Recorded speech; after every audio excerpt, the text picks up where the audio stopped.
wabarakatuh. Alhamdulillah wa syukurillah wa nikmatillah.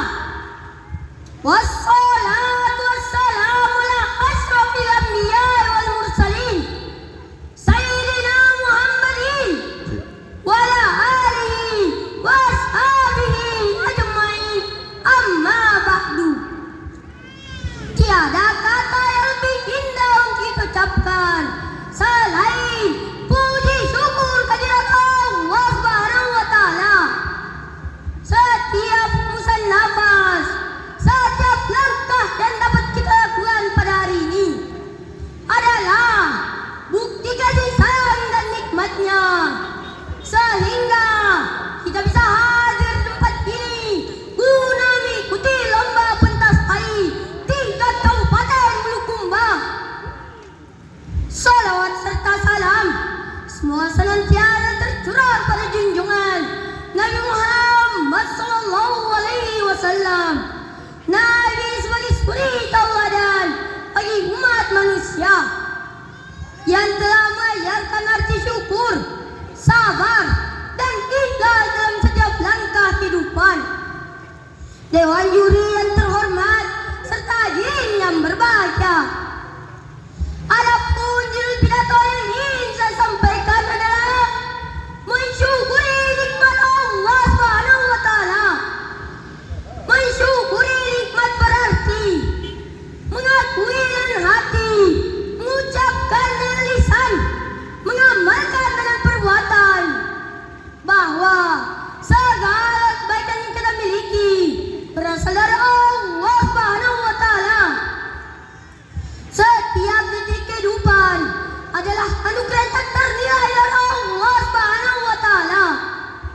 Udara yang dihirup, langkah yang masih mampu dilakukan, hingga detak jantung yang terus berdetak tanpa henti. Semuanya adalah nikmat yang seringkali luput dari kesadaran.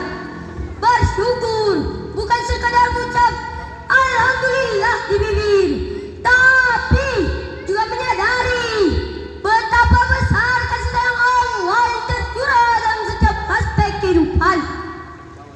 Sebagaimana firman Allah Subhanahu wa taala dalam Quran surah Ibrahim ayat 7 yang berbunyi, A'udzubillahi minasyaitonirrajim.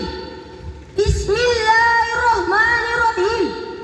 La ijakartum la sidan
Dewan juri yang terhormat, serta hadirin yang berbahagia. Sebagai kesimpulan, dengan mensyukuri nikmat Allah yang kecil, niscaya Allah mendatangkan kepadanya nikmat yang banyak. Mensyukuri nikmat Allah bukan sekadar kewajiban, tapi juga kebutuhan, dan menjadikan syukur sebagai napas kehidupan. Marilah kita menjadi sifat senang melihat orang susah dan susah melihat orang senang. Tapi marilah kita jadikan senang melihat orang senang dan susah melihat orang susah. Jika padi ditemukan terkukur, jangan lempar dengan lumpur. Jika Anda tidak bersyukur, hidup akan kufur. Akhirul kalam, wabillahi taufiq wal hidayah, waridul inayah, summa wassalamualaikum warahmatullahi wabarakatuh. Ya, bisa dikasih tepuk tangan Bapak Ibu, luar biasa. Waalaikumsalam warahmatullahi wabarakatuh. Lupa. Baik, selanjutnya